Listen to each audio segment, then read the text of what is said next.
Pause everything, the truth men are afraid to say out loud. See this ring right here? See this ring? Right here? I don't want it. I don't need, I don't care. I don't care. I don't care. Why are you copying the car?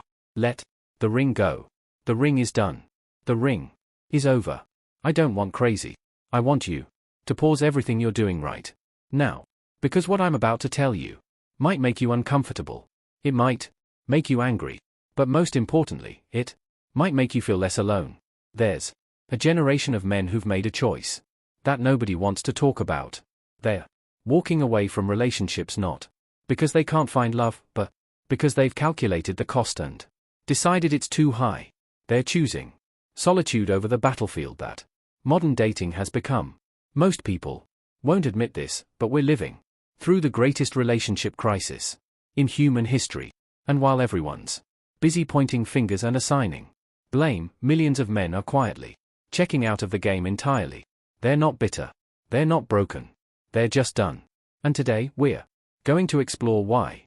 Because behind every man who chooses to stay single, there's a story that society doesn't want to hear. Oh, and before we continue, I've got something special for you. A free ebook, The Female Mind Control Handbook. It reveals the hidden secrets to making any woman crave you. Grab it now. Link in the description or pinned comment. 1. The divorce. The divorce devastation, when love becomes a liability. Devastation. When love becomes a liability. Let me tell you about Marcus. 34 years old, software engineer, good guy by all accounts. He was married for 6 years until his wife decided she needed space to find herself. The divorce took 2 years, cost him $80,000 in legal fees and left him with weekend custody of his 2 kids. Marcus now lives in a studio apartment, paying $3,200 a month in alimony and child support, while his ex-wife's new boyfriend drives the car Marcus is still making payments on. I loved her. Marcus told me I would have done anything for her. But somewhere along the way, I stopped being a husband and became a liability. But here's the uncomfortable truth. Marcus isn't alone. In the United States, divorce rates hover around 40 to 50%, and men lose custody of their children in 80% of cases because about 70-75% of divorces are initiated by women. And the simplest explanation for that is that on average the most unhappy person in the relationship is going to be the woman. Well, why? Well, because, on average, she has higher levels of negative emotion. That doesn't necessarily mean that that negative emotion doesn't reflect problems in the relationship, but she's going to be more sensitive to that. Well, so if you put 2 women together, well, you know, what do you think happens? The average divorce costs men $100,000 in direct expenses, not counting the lifetime of financial obligations that follow. Carl Jung once wrote, "The privilege of a lifetime is to become who you truly are." But for men like Marcus, the question becomes, what happens when the system is designed to strip away everything you've built in the name of love? Men are silently walking away and no one's asking why. They're doing the math. They're weighing the risks. And increasingly, they're deciding that the potential for devastating loss outweighs the promise of companionship. How do you look at the girl you love and tell yourself it's time to walk away? Leo, I hope one day I can love the way that you love me. The fear isn't just about money. It's about the complete dissolution of identity. When a man loses his home, his children, and his financial security, simultaneously, he doesn't just lose a relationship, he loses himself. 2. The masculine identity crisis.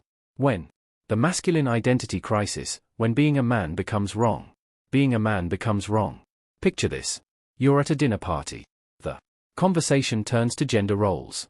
A man mentions he likes to feel needed to be the provider to open doors for his partner. The room goes quiet. Someone mentions toxic masculinity.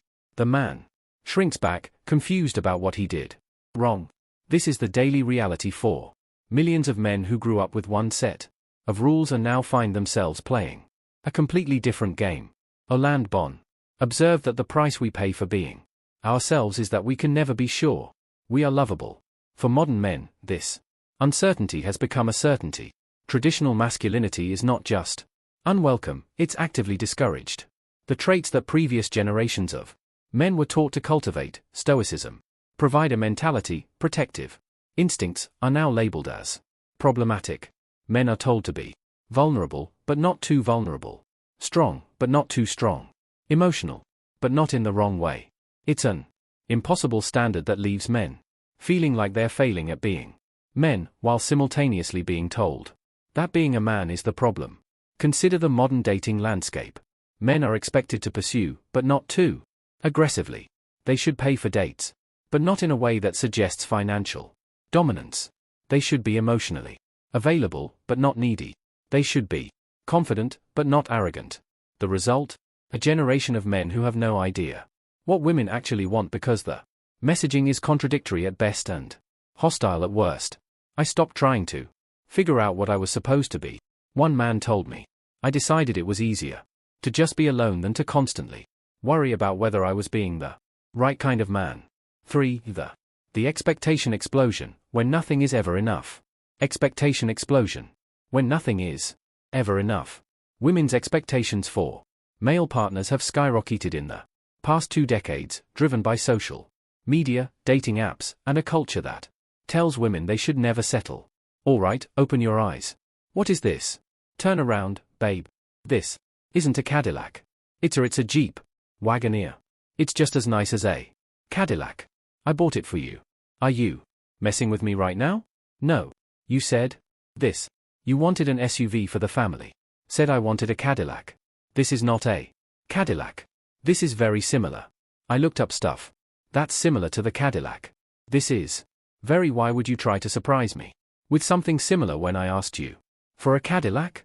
I just wanted a Cadillac. That's what I asked for. And you said we couldn't get it. The data is startling. 70% of women on dating apps express a preference for men who earn more than $100,000 annually. Only 13% of men actually earn that much. 95% of women prefer men taller than them. But only 14% of men are over 6 foot tall. But here's what's really happening. Women are optimizing for a fantasy, not a partner. Men are watching this unfold and making a rational choice. Why? Compete in a game where the stakes keep getting higher, but the rewards keep getting smaller? I make $65,000 a year. One man explained. I own my home. I'm in good shape. I'm kind to people. And I've never been in legal trouble. But, according to dating apps, I'm basically invisible. So, I deleted them. Most people won't admit this, but we've created a sexual marketplace where 80% of women are competing for the top 20% of men, leaving the remaining 80% of men to either fight over scraps or walk away entirely. And increasingly, they're walking away. The tragedy isn't that women have standards. It's that those standards have become so divorced from reality that they're eliminating good men who would make loyal, loving partners. The economic emasculation, when love becomes a luxury. The economic emasculation when love becomes a luxury. This is the economic reality crushing an entire generation of men. The traditional male role as provider has become not just difficult, but nearly impossible for average earners. The median home price has increased 300% since 1980, while wages have increased only 80%. College costs have risen 1,200% in the same period. Young men are graduating with crushing debt into an economy that demands advanced degrees for entry-level positions. Meanwhile, women are out-earning men in most major cities for the first time in history. They're buying homes, building careers, and creating the lives they want without waiting for a man to provide it. This should be celebrated, but it's also created an unspoken crisis of purpose for men who were raised to believe their value came from their ability to provide. Epictetus taught that wealth consists not in having great possessions, but in having few wants. But try explaining that to a generation that's been taught that material success is the prerequisite for love. Men are choosing to stay single not because they're lazy or unmotivated, but because they're realistic about what they can offer in a world that measures male worth by net worth. 5. The trauma of truth. When past. The trauma of truth, when past pain becomes present wisdom. Pain becomes present wisdom. His name was David and he believed in fairy Tales. He believed that if you loved someone completely, gave them everything, and put their needs before your own, they would do the same for you. He was wrong. David's story is one of emotional devastation, so complete that it rewired his brain's approach to love. After 3 years of marriage, his wife left him for his best friend. But it wasn't just the betrayal. It was the revelation that the person he loved most in the world had been planning her exit for months while he was planning their future. I gave her everything, David told me. My trust, my vulnerability, my heart, and she used it all against me. But here's what society doesn't want to acknowledge. Many of these men aren't damaged or broken. They're pattern recognition experts who've learned to identify red flags that others miss. They've seen how quickly love can turn to indifference. They've watched commitment become convenience. They've experienced the unique pain of realizing that the person they trusted most was the person most willing to hurt them. So, they choose solitude. Not because they can't love, but because they've learned that love without reciprocity is just self-destruction with extra steps. I'm not afraid of being alone. One man told me, I'm afraid of being alone with someone who's supposed to love me. Jung wrote, everything that irritates us about others can lead us to an understanding of ourselves.